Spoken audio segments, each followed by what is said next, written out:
البتہ جو بات شب برات کے بارے میں صحیح ہے یہ بھی سمجھ لیجئے کہ لوگ شب برات کہتے ہیں، اور ہمارے ہاں برات جو ہے وہ شادی کے موقع پر جو دلہا کے ساتھ تو لوگ جاتے ہیں دلہن کے گھر میں، تو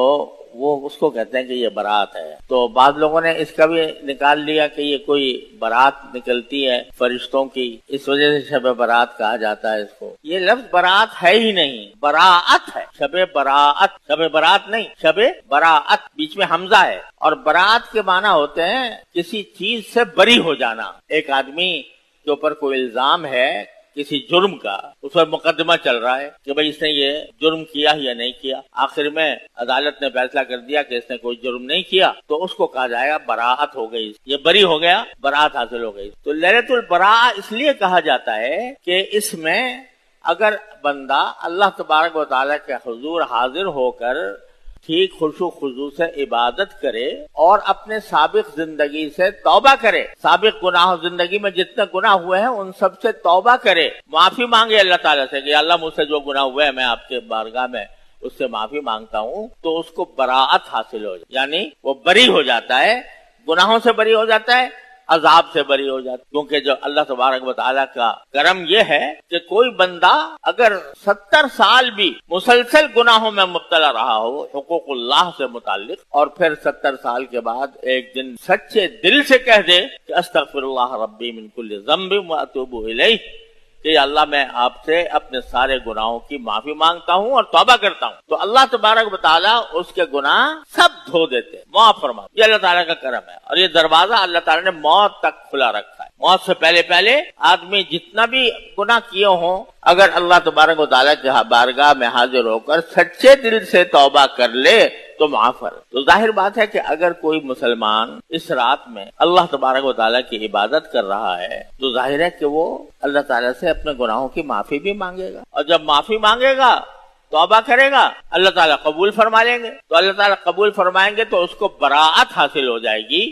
اس گناہ سے بری ہو جائے گا، اس لیے اس کو شب براعت کہا جاتا ہے۔ لیکن اس کے گزارنے کا صحیح طریقہ جو ہے وہ یہ ہے کہ یہ راتیں ایسی ہوتی ہیں جن راتوں کے اندر اللہ تبارک و تعالیٰ نے فرمایا کہ خصوصی رحمتیں اللہ جل جلالہ کی نازل ہوتی ہیں، ان کو گزارنا چاہیے تنہائی میں اللہ تبارک و تعالیٰ کے حضور حاضر ہو۔ اس میں اسی وجہ سے کوئی اگر اجتماعی عبادت کی جائے، جیسے باقاعدہ جماعت کی جائے، جماعت نفلی نماز کی جماعت کی جائے، تو وہ مکروہ ہے، وہ جائز نہیں ہے۔ اور اسی طریقے سے اس میں اگر کوئی ایسا عمل کیا جائے کہ جو اجتماعی نوعیت کا ہو، وہ پسندیدہ نہیں۔ بہت سے لوگ اس رات کو تقریروں میں، جلسوں میں، دعوتوں میں خرچ کر دیتے ہیں۔ ارے اس کا تو ایک ایک لمحہ قیمتی ہے، یہ اس میں خرچ کرنا، اس کو جلسوں میں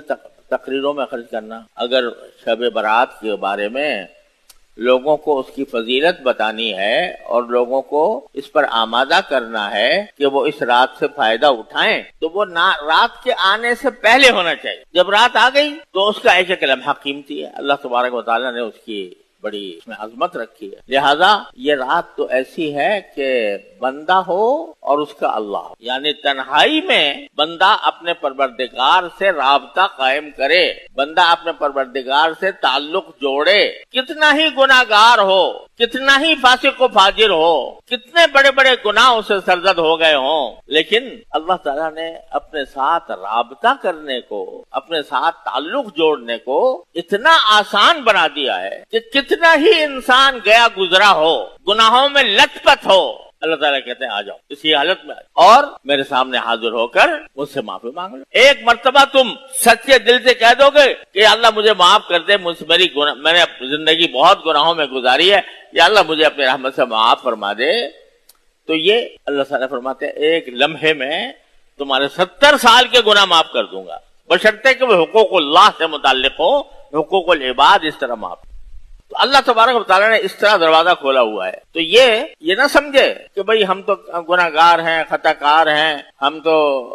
سے بہت سے گناہ ہوئے ہیں، ہم اللہ تعالیٰ کی عبادت نہیں کر پاتے، بے نمازی ہیں، فرض کرو بے نمازی ہیں، وہ سمجھے کہ بھئی میں کیا جاؤں گا اللہ میاں سے، میری کیا دعا قبول کریں گے اللہ تعالیٰ، میں تو گناہ گار ہوں، خطا کار ہوں۔ ارے ایسے گناہ گار خطا کار کی جو اپنے گناہوں اور خطاؤں پر نازم بھی ہو اللہ تعالیٰ تو بہت جلدی قبول کرتے ہیں اس کی، بہت جلدی قبول کرتے ہیں کہ یہ میرا بندہ بھٹک کر میرے پاس آ گیا تو میں اس کو اپنی گود میں لے لوں۔ اللہ تبارک و تعالیٰ کا یہ سنت یہ ہے۔ لہذا کوئی بندہ بھی یہ نہ سمجھے کہ میری ساری زندگی گناہوں میں گزری ہے، چند لمحات میں شب برات کے اندر اللہ تعالیٰ کی طرف رجوع کر کے گزار لوں گا تو کون سا تیر مار لوں گا اور اس سے کس طرح میرے ساری زندگی کے دلیدر دور ہو جائیں گے، یہ سب شیطان کا دھوکہ ہے۔ ارے چند لمحوں کے لیے چاہے حاضر ہو جاؤ، لیکن اللہ تبارک و تعالیٰ سے اپنا رابطہ قائم کر لو، نفلیں پڑھ کر لو، تلاوت کر کے کر لو، ذکر کر کے کر لو۔ تیسرا کلمہ سبحان اللہ والحمد للہ ولا الہ الا اللہ واللہ اکبر ولا حول ولا قوت الا باللہ العلی العظیم، یہ کلمہ ایسا ہے کہ اس کے بارے میں احادیث میں آتا ہے کہ یہ گناہوں کے معاف کرنے کے معاملے میں یہ کلمہ اکسیر۔ مرکز دین و ایمان، مرکز دین و ایمان، مرکز دین و ایمان، مرکز دین